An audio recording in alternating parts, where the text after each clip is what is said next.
Welcome. I'm Mary Davidson, and it's our community, and we have some neighbors that I'd like for you to meet. They've written a book called Banishing Bullying Behavior. Alliteration, I love it. And it's Suellen and Dr. Blanche Sosland. And not only are they authors, but they're old friends. And we're all neighbors, so we're all old friends. And I'm delighted to have you. Thank you. In your book, you talk about bullies and those bullied. And, you know, you've been at this for a long time. And the problem still exists. And it will probably continue for a very long time to come because, as Blanche discovered, it goes back as early as the Bible. Correct. Tell him how you came to that conclusion. I Googled bullying in the Bible. And much to my surprise, I came up with well over a million entries. So, as it says in Ecclesiastes, there's nothing new under the sun. That's a sad statement. Yes, it in is. many, many cases. And I think, I don't know whether it's ever going to go away. You think? Maybe it can get better. Well, Yes. there's research which shows that the proper intervention does improve the situation. So what Suellen and I are so eager to do is to see that this information gets out and that there is intervention. And that's the whole thing. People, that's really what we're talking about. And the differences in people, sometimes positive, but very often negative. Let's start with the bullies. What kind of a person is a bully? What? The best information on the subject is from the kids themselves, because it's the question I always ask when I go in the classroom. And I say to them, why does somebody become a bully? And invariably the first thing they will say is because they've got problems at home. They are being bullied, or there's bullying going on in the family that... So the kids know. Oh, the kids know. And then they say that kids become bullies because they are hungry for attention that they're not getting, that they may want to hang out with a certain group, and if that group is bullying, then they'll join in, that bullies have low self-esteem, and they don't know how to lift themselves up, so they try to put everybody else down. And sometimes the kids will say, and it touches me so deeply, they'll say, I think that somebody becomes a bully because there's sorrow in the family. Maybe the parents are getting a divorce, or maybe somebody has died, and they don't know how to handle the pain, and so they come to school and take it out on everybody else. Blanche, for many years you were the chair of the education department, true? True. At Park University. Right. You saw a lot of people. Do you agree with all this? Absolutely. And it was on the basis of Suellen's first book, when I read it, that I used it as a supplemental text for my students. Because one of the really disturbing statistics which Suellen and Paula cited was that students don't feel comfortable going to their teachers. And as I Why do you think that is? Teachers don't know how to handle the situations. Teachers, a lot of bullying goes on behind their backs, and So they consider it tattling. right, and we go into the difference between tattling and reporting. But I received some information from the Federal Department of Education just this week, which unfortunately cites a report that students still aren't comfortable going to their teachers. That's so sad. And often they have no one to go to. Exactly. One of the questions that I was asked recently at a presentation, what about the students who are homeless? Which was a very good question. And they really, really do need to feel comfortable going to their teachers. But often they might as well be homeless because they don't have any place to go anyway. They talk to their parents, but sometimes parents they don't know what to do other than being upset and saying, I love you, or sometimes the parents don't even care. So And sometimes the kids are afraid that if they tell their parents will do something that will make it worse and there'll be retaliation. So there's a lot of reasons why kids are not confiding in their parents, especially with cyberbullying, because they're afraid if they tell their parents about that, the parents will shut down their use of the computer and the internet. Yeah. We're going to talk about cyberbullying in just a minute, so we're going to let that lay on the table just for a minute, but we're going to come back to it. Are there characteristics of those who are bullied that we need to bring out? Well, it's interesting, Mary, because when I ask the kids, why does somebody become a target, they will usually say because they're different.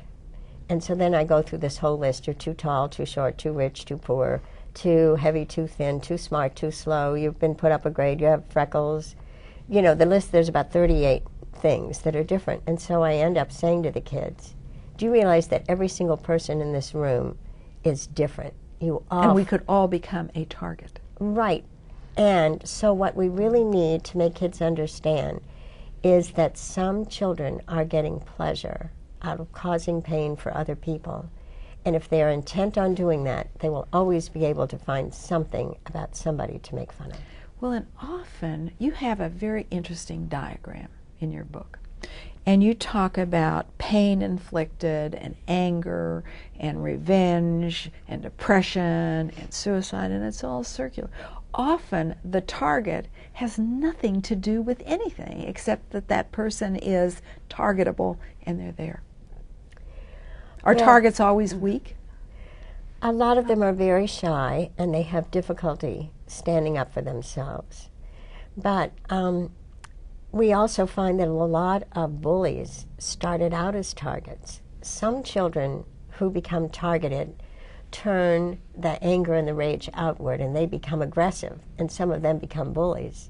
And some of them turn the pain inward, and then they become the suicidal and the depressed kids. Well, let's talk about that just a little bit. You talk about anger, and you know, we all get angry sometimes, but not to the degree that it takes to hurt someone or to inflict pain, whether it be physical or mental, upon someone. We all get angry, and that's okay.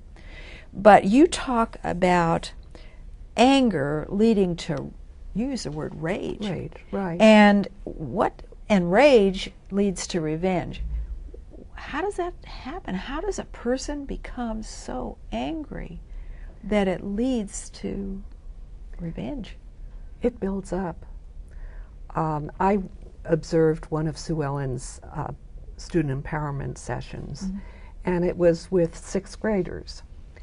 And at the end of the session, Suellen gave the students the opportunity to apologize for any bullying that they might have done. Mm-hmm. They apologized for things that happened in kindergarten. That's how far back. But it didn't leave their memory. Exactly. After one presentation I gave, a man came up to me in his 80s. He's from New York. I gave the presentation in Kansas City.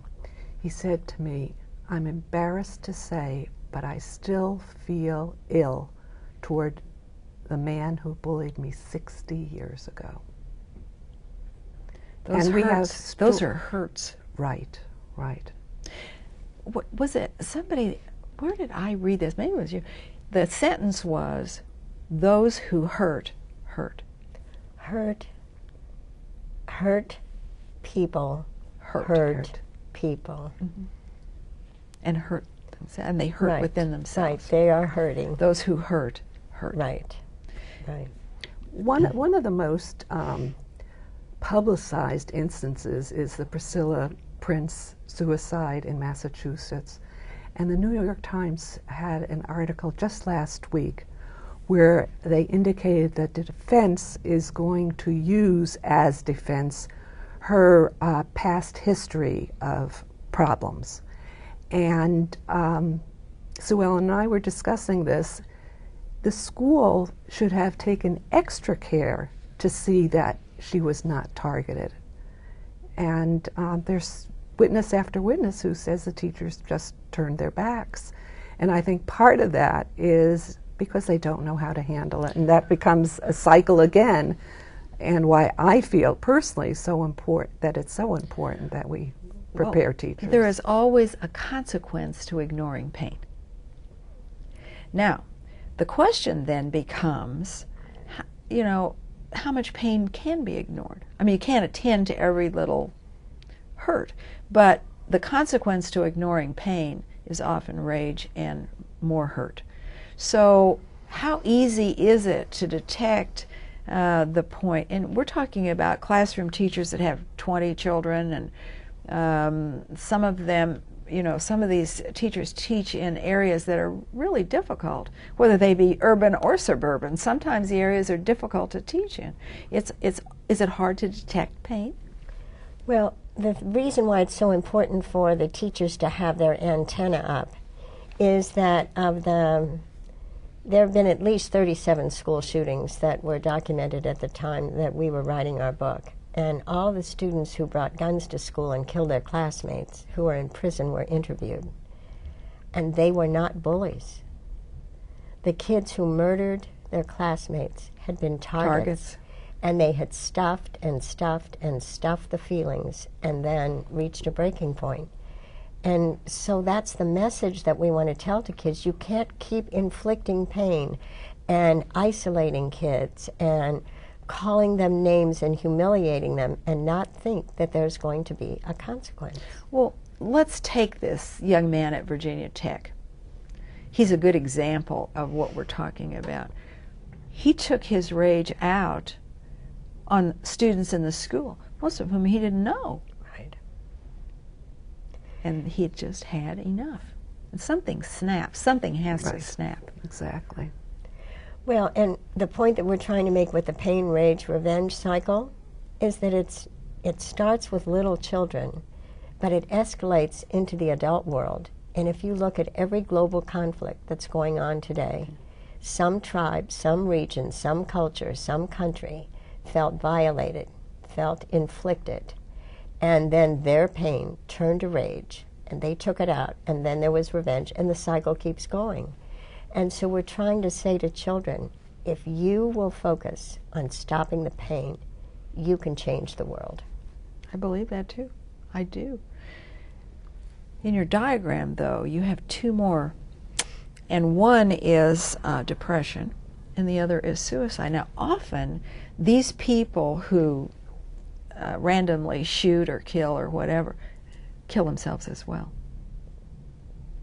Most of the time. Most of the time. What is it? And do they say, well, I'm going to show you that I am powerful as well, but I don't really want to live, but as my last statement, I want to make a big statement? Is that what they're doing? Well, some of them have said, I want to take somebody down with me. Mm-hmm. That's why we have to pay attention at the early stages when it isn't so obvious. And that's why Blanche and I are emphasizing so much about teaching children to be empathetic and to be more kind and nurturing and caring and reaching out to kids that are isolated and excluded. And for teachers to just constantly look for any clues or signs that would hint, if you see a child becoming more aggressive or you see a child becoming more withdrawn, you need to start asking questions. I would imagine that it is a very tough sell to convince particularly, well, children of any age, that they should be the ones to step out and offer a hand to someone else, because it is so important in our society that everyone be part of the group and that we all wear the same kind of clothes and we're all acceptable. So immediately when they reach out a hand, they've set themselves apart from the group. That's a problem. It is, and we talk about the role of the witness, which is so important. There was a study that said that 30% of all students are bullies or targets or both. And so I used to go around saying, well, if 30% are bullies or targets or both, what percent are witnesses? And I'd draw the little math thing on the board, and everybody would say 70%. And a little girl in Cincinnati raised her hand, and she said, that's wrong. She said 100% of us are witnesses, because even if you're a bully or a target, you've seen somebody else. So we're trying to give witnesses options at their comfort level. Not everybody can be a champion and intervene, but there are kids who have done that so magnificently. But we say that even the least thing that you can do, because sometimes even if you try to reach out to a target, that can put you at risk. We say go up to someone that you know that's being bullied when nobody else is around and say to them, you don't deserve to be bullied, and I'm so sorry I can't make it stop. You have an interesting quote in the book, and it was by a young woman by the name of Mandy, and she says, when I see, and she's a witness, when I see bullying, I feel really bad for the person who's being picked on and harassed. But then again, she says, I feel good because it's not me being bullied. And I think she speaks for a lot of children. I do too. It's hard to step Right. up and be counted, especially when as you get older, it gets a little easier. But not for kids. It isn't easy. It just is not. You have a phrase in the book that I wish you'd discuss a little bit, Dr. Sosland, and that is, that belief trumps reason. Well, actually, I'm going to refer that to Suellen, because Okay, that's Sue her. Ellen. Okay. I learned that at the prison, where I'm a volunteer. There was an inmate that was teaching a session on cognitive behavior. And he went through a process with another inmate to ask him about a conflict that he had had. And the inmate had told a lie to a guard. And it turned out that the guard discovered it, and he was written up. And so the inmate who was facilitating said, if you knew that you would get written up if you lied to the guard, why did you do it? Why did you do it? And he said, because the system sucks and the guards suck, and I'm not going to tell them anything. And the facilitator turned to the class and said, you have just taught the course, belief trumps reason. We learn our lessons in the classroom, in prisons, wherever you go. If we could go back to the role of teachers for a moment. Absolutely. This is actually a very personal experience. When one of my sons was in 3rd grade, one student was really being bullied, and I heard about it, and I went to the teacher and asked what I could do to intervene, because I was very disturbed about the situation. Teacher turned to me and said, this young lady is asking for it. And to this, no, it's not. But this is not an isolated case. We hear that quite often, that people think that the target is, quote, asking for it. Would you agree, or at what point shall we enter into this number that bullying is reaching truly frightening proportions?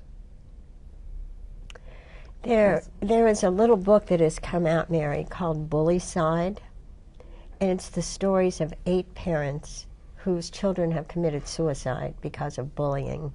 And I think it's just a question of time before the term bullycide enters the dictionary. Sad, isn't it? Blanche? But on the flip side, we are seeing some interventions that are taking place that did not happen even as we were researching the book. Example, there was a parent, a mother of a young man in Canada who was being bullied mercilessly, and she spent 8 or 9 months trying to get that off the website, unsuccessfully. Today, most websites have what they call security guards, and that can be taken off within 24 hours. So I would say that is some progress. Well, and we might bring up the subject of cyberbullying, because not too long ago a young girl committed suicide being bullied on the internet by an adult. Oh, yes. Remember that? Right. Yes, St. Louis, Megan's Law. I mean, what? Why would an adult? I mean, that's unconscionable. It's unconscionable anyway. But an adult, and that poor girl, she was beside herself, as they say. Yeah, Yes, right. the anonymity of the internet has given people courage to say things and do things that they would never have done directly. I think that's truly the key. That is the key. Yeah. That definitely is the key. A friend of mine has 2 teenage sons who live in New York, and 4 girls and 4 boys came over on a Sunday afternoon to hang out. And the girls went up to use his computer. A couple hours later, as the youngsters were leaving, a policeman drove up. And he had a piece of paper. The parents of the girl who had been bullied by these girls, unbeknownst to my friend or her son. So there are interventions now, and people are tracking it so that it is not quite as anonymous as it used to be.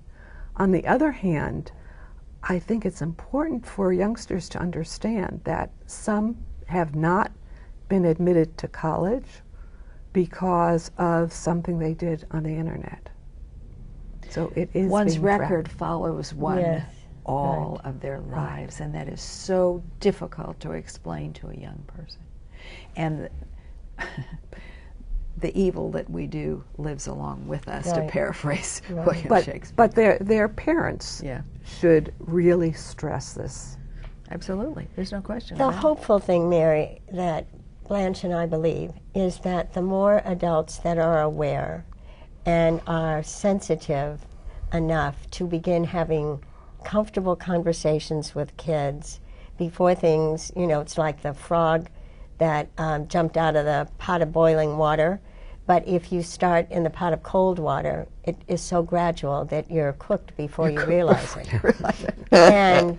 And so parents need to start having conversations in their carpools. They need to say this is a no put down zone and nobody will put anybody down.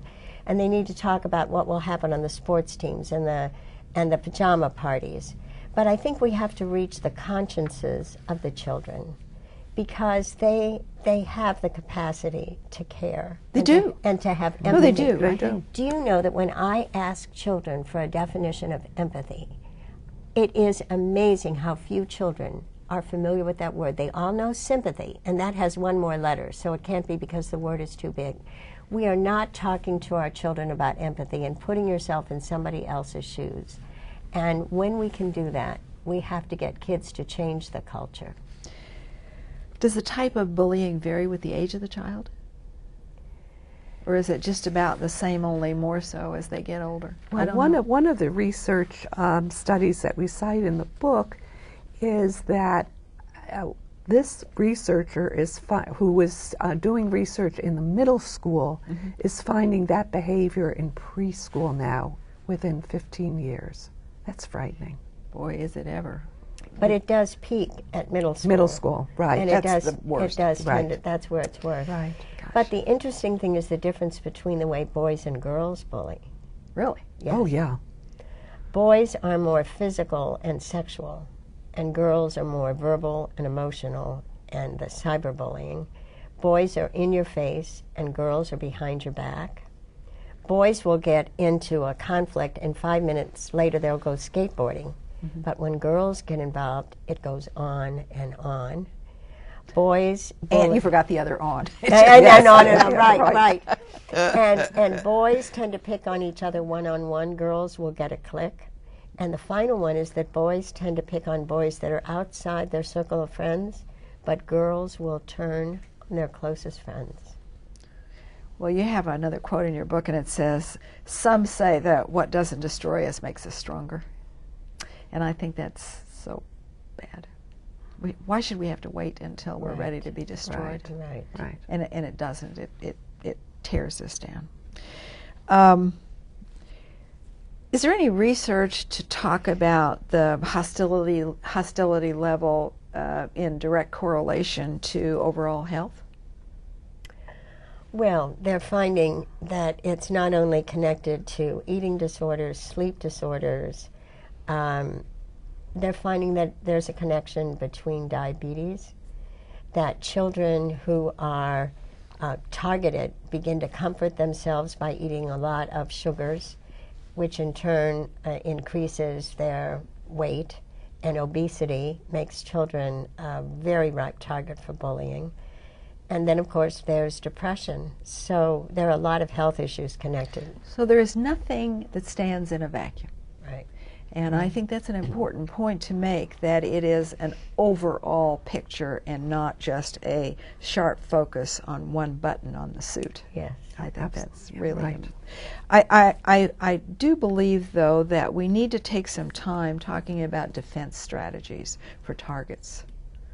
Do you have any target defense strategies that we might put forward? That Well, humor is a good defense.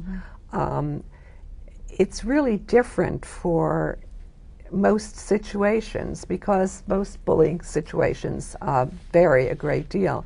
One of my favorite stories is the young man who had acne, and the students teased him mercilessly, and they called him Pizza Face. And one day he turned at them and said, "Well, what flavor would you like?" That ended it. He wanted to know if they wanted without anchovies or with cheese or with meatballs. And so using humor can be a very good strategy. But we also try to teach the children the difference between a passive response, an aggressive response, and an assertive response.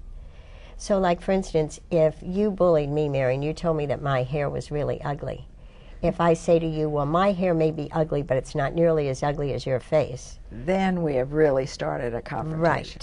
Right, right.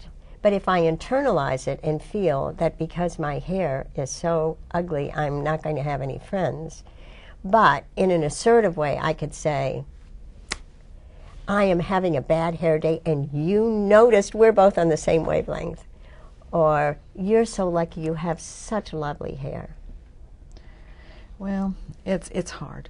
It's hard. And one big advantage is that sometimes if the approach is right, the students can be very important agents for change. Yes. Absolutely. Yes. Because within their own Absolutely. peer group, Right. Right, it sticks better. right. Yes. I think so, too. What do you see coming up? I mean, are you hopeful? Are you thinking, oh, this job is too much for anybody? What is your feeling about this whole subject that we all find so horrifying? Well, we're making progress, and I think that is very, very hopeful. When we were working on the book, 38 states had legislation. By the time we went to press, 39 states. Today, 44 states have legislation. That's wonderful. So we are making progress, and you know, as I indicated with the cyberbullying, if we get people to really step up to the plate. That's the secret. We have to be alert, we have to step up, and we have to speak out because it's good for everybody. And we have to always remember that sticks and stones can break your bones, but words can break your heart. Suellen Freed, Dr. Blanche Sosland, thank you so much. And Banishing Bullying Behavior is a book that you might enjoy reading. Take care. Step up. It's our community, you know, and we have to protect our community and our children and our future.